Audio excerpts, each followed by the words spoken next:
이제 하나님 말씀을 읽어 드리도록 하겠습니다. 하나님 말씀은 히브리서 11장 1절로부터 3절입니다. 히브리서 11장 1절로부터 3절입니다. 제가 봉독해 올리겠습니다. 믿음은 바라는 것들의 바탕이요 보이지 않는 것들의 증거입니다. 실상 옛 조상들은 믿음이 있었기에 좋은 증언을 받았습니다. 믿음으로 우리는 하나님께서 말씀으로 이 세상을 창조하셨다는 것, 곧 보이는 것은 나타나 있는 것에서 생기지 않았음을 깨닫습니다. 아멘. 교인들의 가정을 신방하면 큰 믿음을 갖게 해달라고 기도 요청하는 경우들이 있어요. 큰 믿음이 굉장히 중요하죠. 믿음으로 사는 게 굉장히 중요합니다. 마태복음 17장 20절에 보면 이렇게 기록이 되어져 있습니다. 이르시되 너희 믿음이 작은 까닭이니라. 진실로 너에게 이르노니 만일 너에게 믿음이 겨자씨 한 알만큼만 있어도 이 산을 명하여 여기서 저기로 옮겨지라 하면 옮겨질 것이요 또 너희가 못할 것이 없으리라. 믿음으로 나가면 못할 것이 없으리라고 말씀하고 있습니다. 믿음은 시시한 것이 아닙니다. 믿음은 굉장한 능력이 있습니다. 닫힌 문을 여는 힘이 있습니다. 묶여진 것을 풀어내는 능력이 있음을 분명히 믿습니다. 그러므로 여러분이 믿음으로 살아가시고 믿음으로 행하시고 믿음으로 말하시고 믿음의 역사를 이루게 되기를 주님의 이름으로 간절히 축원합니다. 히브리서 11장은 믿음의 위인들의 이야기를 전개하기 전에 먼저 히브리서 11장 1절부터 3절까지의 말씀을 통해서 믿음이 무엇인지에 대해서 설명합니다. 믿음이 어떤 능력과 역사를 이루는 것인지를 먼저 설명하고 있습니다. 믿음이란 바라는 것들의 실상이다 이렇게 말하고 있습니다. 믿음은 우리가 희망하는 것들 그리고 비전을 품고 꿈을 품는 것들이 실제로 이루어지게 하는 원동력이다 이렇게 말씀하고 있습니다. 실상이라고 하는 말이 헬라어 원문으로 휘포스타시스라고 하는 단어입니다. 이 휘포스타시스라고 하는 단어는 밑에서 받쳐준다라고 하는 의미입니다. 믿음이란 우리가 비전으로 꿈꾸고 소망하는 것들을 무너지지 않도록 밑에서 받쳐주는 기반이 되고 바탕이 되어진다는 것입니다. 그래서 믿음은 바라는 것들의 실상이요라고 하는 이 말을 조금 전에 읽었던 사번역 성경에는 믿음은 바라는 것들의 바탕이요 이렇게 번역하고 있는 것을 보게 됩니다. 사랑하는 여러분, 제가 히브리서 11장 1절부터 3절 말씀을 가지고 몇 번이나 설교를 했을까? 그리고 설교를 준비하다가 갑자기 설교 준비를 멈추고 제 컴퓨터에 한 26년 정도, 25년, 6년 정도의 설교문이 다 들어가 있는데 그 전까지는 손으로 써서 노트로 만졌고요. 컴퓨터를 작성해서 설교하기 시작한 지가 한 26년쯤 됐는데 25년, 6년쯤 되는 설교 본문들을 쫙 검색을 해봤더니 제가 히브리서 11장 1절부터 3절까지 말씀만 가지고 6, 7번 설교를 했더라고요. 우리 교회에서만도 3번쯤 설교를 했더라고요. 그래서 예전에 설교했던 내용들을 보고 또 어떻게 이 본문을 가지고 말씀을 나눌까? 그리고 열심히 설교 준비를 했어요. 그리고 설교 준비 끝! 그래놓고는 원고를 써들고 집에 가서 쉬었죠. 자다가 한 3시 반쯤 눈이 딱 떴는데 내 첫 번째 말이 믿음의 능력은 뭘까? 이런 말이 나와. 믿음의 능력이 뭘까? 이런 말이 혼잣말로 나온 거야. 믿음의 능력이 뭘까? 여러분, 목사가 주일날 대배를 준비할 때는 그렇게 잠자다가 딱 그냥 일어나도 설교 제목이 딱 나올 정도로 그 정도로 집중하고 있다는 얘기예요. 다른 말로 하면 굉장히 건강한 스트레스를 받고 있다는 거예요. 건설적인 스트레스죠. 어떻게 하면 교인들에게 믿음에 대해서 더 잘 얘기하고 온전하게 얘기할 수 있을까라는 생각 때문에 갖는 영적 부담인 거죠. 자다가 툭 일어나면 둘째, 셋째 이러고 있다니까요. 그런데 오늘은 어젯밤에는 자다가 딱 일어났는데 믿음의 능력은 뭘까? 이런 생각이 들었어요. 그 순간 설교 원고 속에 없는 내용이 딱 떠오르기 시작해요. 그게 바로 뭐냐면 벌써 한 6년, 7년 전쯤 우리가 성전을 건축하기 전에 여기 빈 땅이었을 때, 아무것도 없는 허벌판 빈 땅이었을 때 우리가 이 땅에 천막을 치고 기공 예배를 드린 적이 있어요. 여러분 기억나십니까? 기공 예배를 드리면서 우리가 풍선을 날려보냈던 것들을 기억하시죠? 물론 우리 교회는 성전 건축하고 난 다음에 기존에 있는 교인들보다 더 많은 숫자의 새 교인들이 왔기 때문에 지금 이 설교를 하면 여기 계신 분들의 절반 이상은 저희들은 처음 듣는 얘기니까 맘 놓고 설교하세요 그러시는 분들이 많이 있을 것 같아요. 그날 기공 예배를 드릴 때 제가 설교했던 내용 가운데 하나가 탁 떠올랐어요. 그 얘기를 한 번 좀 더 드리려고 그래요. 미국의 LA 근교의 빈민촌에 마르다 베리라고 하는 이름을 가진 여성이 있었어요. 이 사람은 자기도 가난하게 살고 가난한 환경 속에서 자라났지만 그 빈민촌에 있는 어린 아이들을 보면서 이 아이들을 바르게 교육해야 된다라고 하는 생각을 갖게 됩니다. 마땅히 배워야 될 시기에 바르게 배우지 못하면 악한 세상에 노출되기가 너무 쉽고 거짓과 폭력과 마약과 이런 유혹에 넘어갈 가능성이 너무도 많다고 하는 생각을 하면서 이 아이들에게 교육을 제공해 줬으면 좋겠다는 생각을 갖습니다. 그리고 자기가 이 빈민촌에 사는 아이들을 가르치겠다는 결단을 합니다. 그런데 이 아이들을 가르치겠다고는 마음은 먹었지만 그 아이들을 가르칠 만한 시설이 하나도 없습니다. 그래서 하나님께 기도하기 시작했습니다. 하나님, 이 아이들을 가르칠 수 있는 교육시설을 주세요. 굳이 학교까지는 아니라고 할지라도 이 아이들을 가르칠 수 있는 작은 공간이라도 주님 허락해 주세요. 그럼 내가 그 공간으로 아이들을 초청해서 아이들에게 교육을 가르치겠습니다. 공부를 가르치겠습니다. 이렇게 기도하기 시작했어요. 자기는 힘이 없고 돈도 없고 아무것도 없어서 하나님께 기도하기 시작합니다. 그런데 기도하는 가운데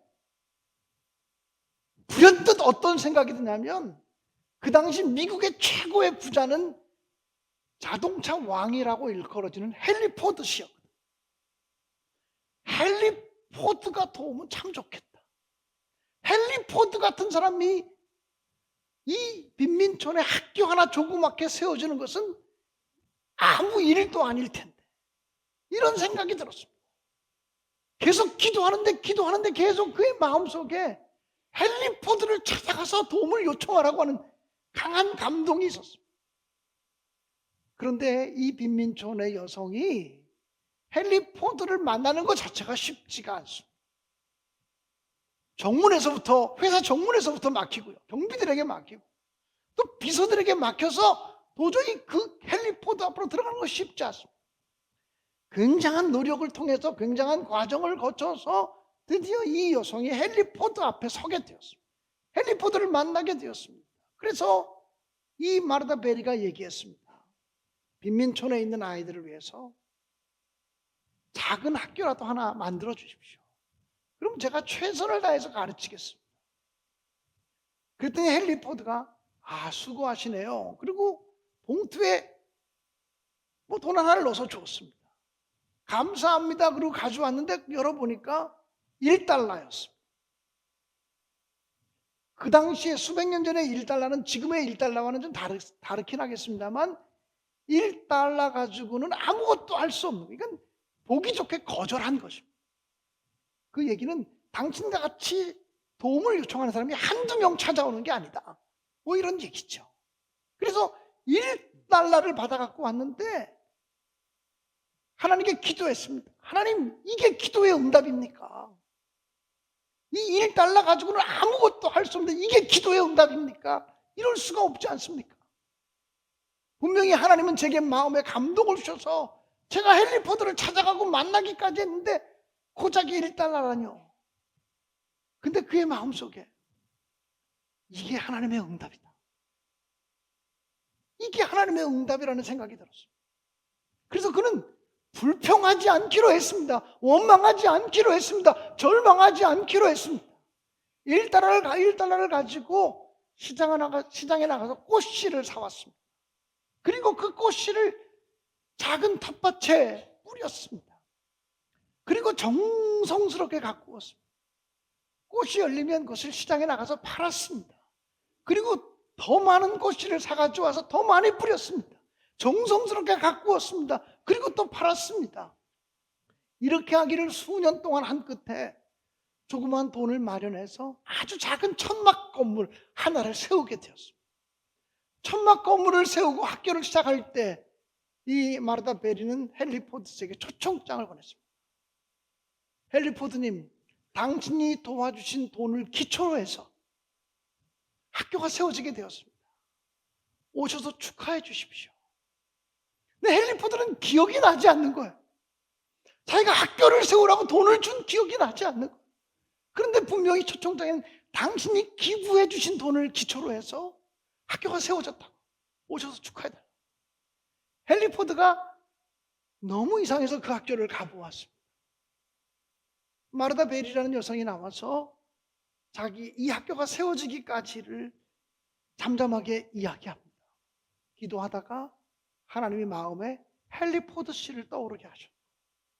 그래서 달려가서 도움을 요청했는데 1달러를 받아왔는데 처음에는 이것이 하나님의 응답이라고 느껴지지 않았지만 이걸 하나님의 응답이라고 믿고 실망하고 절망하지 않기로 다짐하고 꽃씨를 사서 뿌리고 거두고 뿌리고 거두고를 반복하다 보니까 오늘에 이르게 되었다고 얘기를 했습니다. 행사가 끝날 때쯤 헨리 포드가 나와서 참 부끄럽다고 참 죄송하다고 얘기하면서 그런데 이렇게 놀라운 역사를 이룬 거 참 감동스럽다고 얘기하면서 100만 달러를 내가 기부하겠다고 이야기를 했습니다. 그래서 그 100만 달러를 기부받아서 LA 근교 빈민촌에 지금도 세워진 학교가 메리스쿨이라고 하는 학교예요. 여러분, 믿음이라고 하는 것이 바로 그런 것입니다.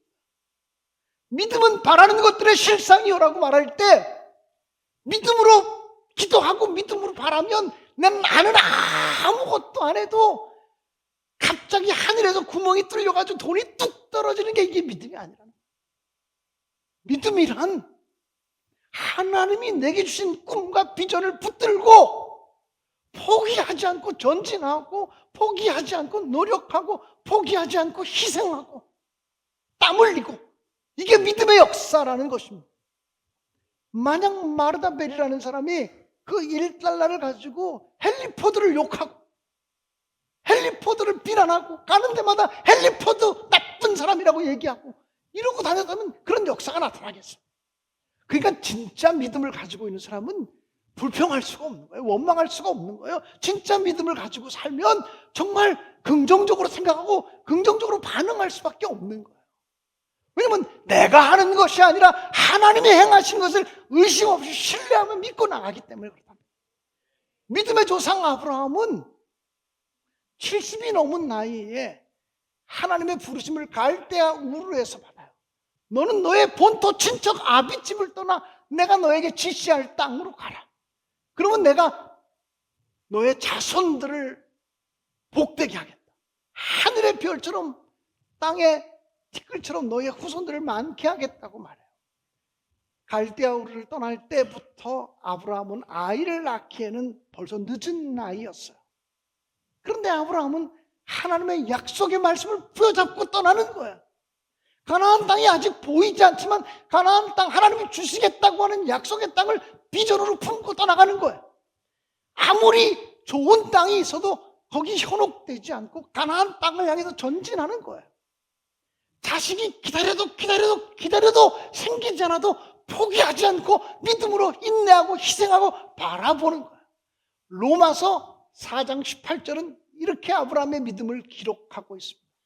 아브라함이 바랄 수 없는 중에 바라고 믿었으니 이는 내 후손이 이 같으리라고 하신 말씀대로 많은 민족의 조상이 되게 하려 하십니다. 아무리 기다려도 자식 하나 생기지 않고 아들 하나 생기지 않는데 내가 많은 민족의 조상이 될 거다. 이런 하나님의 약속을 어떻게 믿고 전진하냐 말이에요. 그런데 의심하지 않고 불신하지 않고 하나님의 약속을 믿고 전진하는 게 이게 믿음의 역사를. 그래서 그런 아브라함을 보면 믿음은 바라는 것들의 실상이다. 이렇게 말하는 거예요.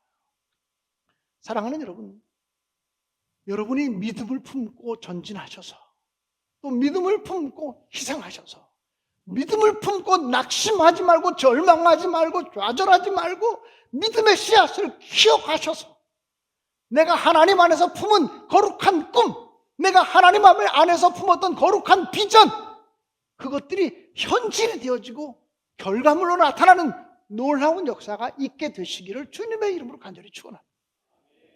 사랑하는 여러분, 믿음은 바라는 것들의 실상, 보지 못하는 것들의 증거라고 말합니다. 내가 보지 않은 것을 본 것처럼 말할 수 있는 게 믿음의 능력이라는 거예요.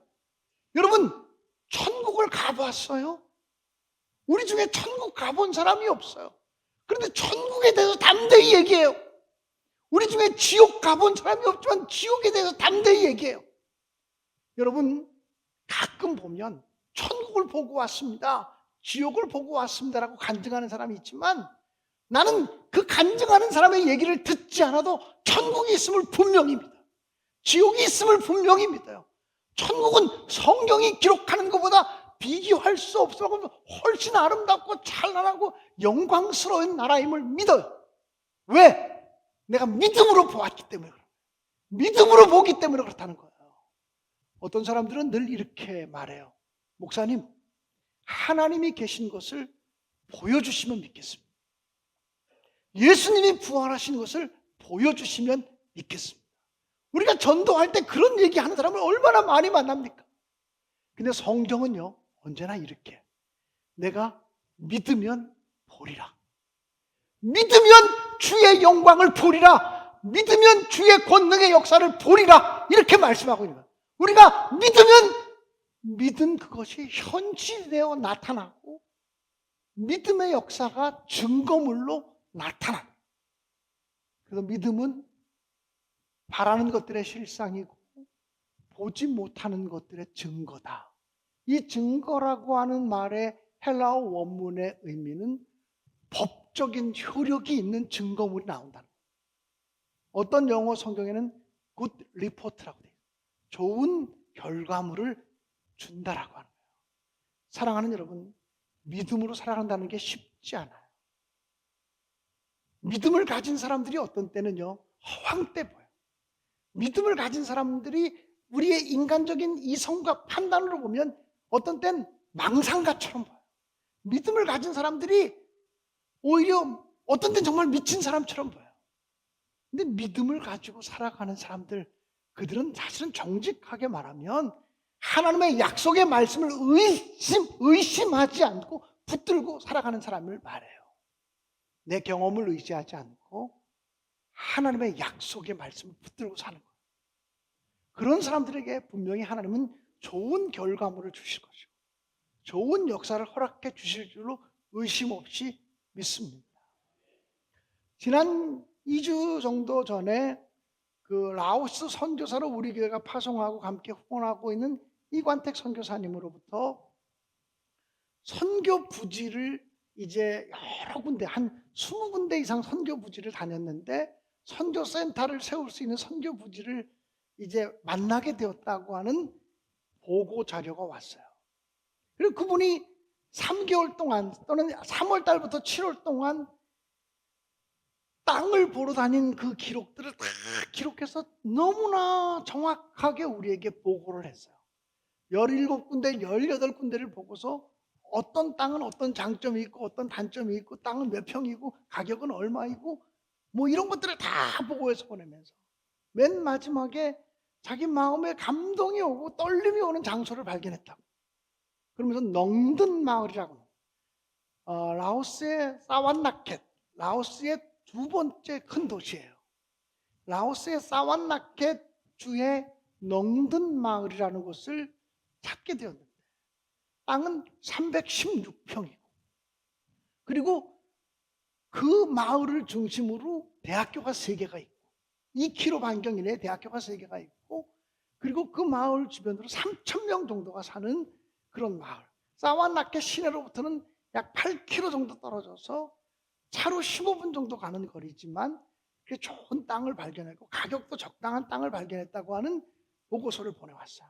그래서 그 보고서를 저와 제일 먼저 그리고 그 같이 라오스에 선교센터를 세우기로 협력했던 덕정에 있는 후배 목사 문병암, 덕정 감리교의 문병암 목사가 먼저 검토하고 그리고 이 사업을 여선교회가 주도하기 때문에 여선교회 총회장을 만나서 이 일을 설명하고 그리고 어제는 성경학교를 위해서 수고하는데 장로님들이 거의 대부분이 오셔서 장로님들께 그 여선교회 사업에 대해서 설명을 해드리고 그 여선교회가 이번 주에 수천만 원의 땅값 일부를 수천만 원을 보내게 돼요.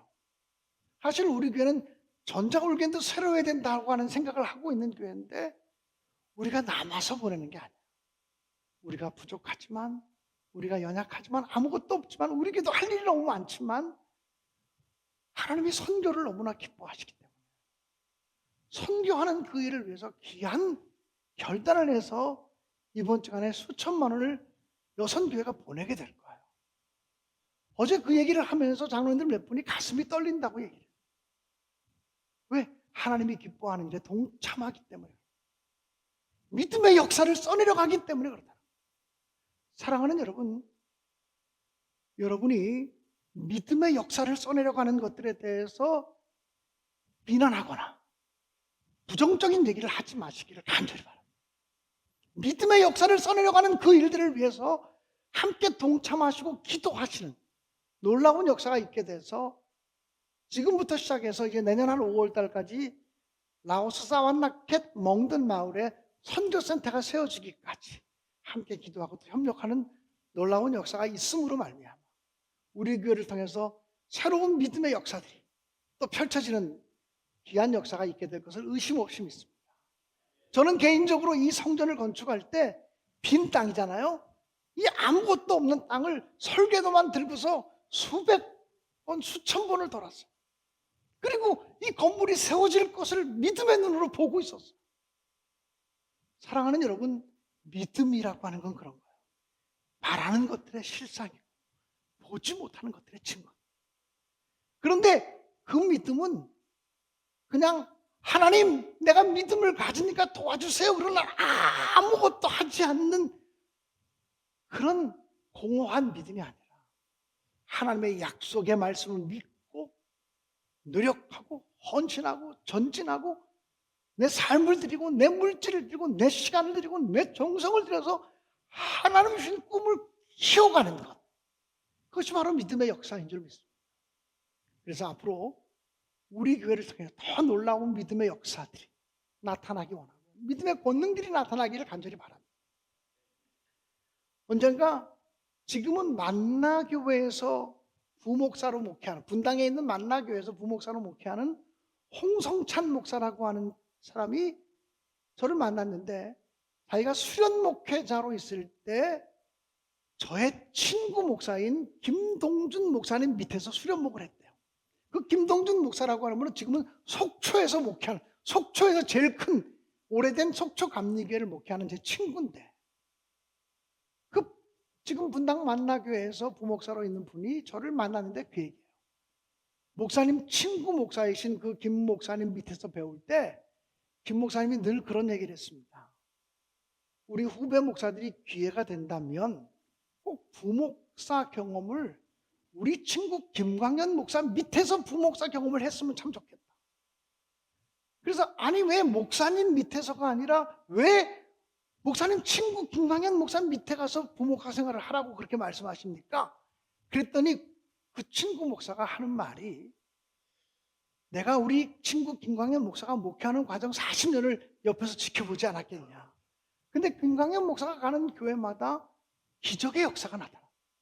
한 군데도 빼놓지 않고 김광현 목사가 가는 데마다 기적의 역사가 나타났는, 그 기적의 역사가 나타난 그 목사가 어떻게 목회하는지를 좀 후배들이 배웠으면 좋겠다. 그리고 인격적인 목회를 하는 우리 친구는 목사인데 인격적인 목회를 하는 그 친구에서 배웠으면 좋겠다. 그런 얘기를 했다는 거예요. 근데 그런 얘기를 그 김동준 목사가 저한테 한 적은 없어요. 그런데 가만하게 후배 목사한테 그 얘기를 듣고 나니까 김동준 목사가 갑자기 친구 목사지만 고맙게 느끼시는, 언제 한번 불러서 밥을 한번 사야겠다 이런 생각이 들기도 해요. 그런데 중요한 것은 뭐냐면, 저에게 목사님이 목회하는 목회 현장에서 기적의 역사가 나타난 이유가 무엇입니까? 라고 묻는다면, 그리고 얼마나 기쁘셨습니까? 라고 묻는다면, 기쁜 것보다 죽을 만큼 힘들었다는 얘기부터 하고 싶어요. 믿음을 따라 살아가는 것이 정말 죽을 만큼 힘들어요. 믿음과 약속의 말씀을 부여잡고 살아가는 것이 목사라도 죽을 만큼 힘들어요. 그렇게 죽을 만큼 힘들지만 약속의 말씀을 붙들고 살아갈 때, 그 다음에 오랜 시간이 지난 다음에 굿 리포트, 좋은 결과물, 믿음의 증거, 믿음의 역사들이 나타나게 되어진다는 거예요. 사랑하는 여러분, 저는 우리 성도들이 믿음의 역사와 믿음의 권능을 경험하는 성도들이 되기를 간절히 축복합니다. 뿐만 아니라 여러분의 가정이 믿음의 권능과 믿음의 역사와 믿음의 기적을 경험하는 가정들이 되기를 축복합니다. 원하기는 우리 신내교회가 믿음의 능력과 믿음의 역사와 믿음의 기적을 경험하는 교회가 되어질 수 있기를 주님의 이름으로 간절히 축원합니다. 결국 우리가 믿음으로 살아가자라고 하는 건 뭐냐면 주님을 닮아가자라고 하는 의미예요. 믿음으로 살아야만 주님을 닮을 수가 있어요. 그래서 우리는 날마다 나는 믿음으로 살겠습니다. 결단해야 되고, 하루가 시작될 때마다 하나님, 나는 오늘도 믿음으로 주님을 보겠습니다. 아침에 깰 때에 그때부터 내가 믿음으로 주님을 바라보겠습니다라고 하는 결단과 다짐이 있어야 한다고 분명히 믿습니다. 사랑하는 여러분, 그냥 아무 생각 안 하고 살아도 하루는 흘러가요. 그냥 멍하니 살아도 하루는 흘러갈 수밖에 없어요. 그러나 믿음으로 살겠다고 결단하면 우리의 삶에 새로운 하나님의 권능의 역사, 성령의 역사가 시작되어지면 저는 의심 없이 믿습니다. 저는 정말 우리 신내교회 모든 성도들과 가정들이 믿음의 역사를 좀 경험하셨으면 좋겠어요. 우연히 잘 되는 것이 아니라, 그냥 우연히 부자 되는 것이 아니라, 우연히 자식이 잘 되는 것이 아니라 믿음으로 살았더니, 믿음으로 말씀 붙들고 살았더니 꿈꿔왔던 것들이 현실이 됐어요. 꿈꿔왔던 것들이 결과물로 나타나게 되었어요. 이렇게 고백하는 역사가 있게 되기를 간절히 기원합니다. 나는 믿음으로 주님을 바라보겠습니다. 아침에 깰 때에 주 얼굴을 보기 원합니다. 나 주님 닮아가길 정말 원합니다. 이런 고백을 가지고 결단의 찬양을 드릴 수 있기를 간절히 바랍니다.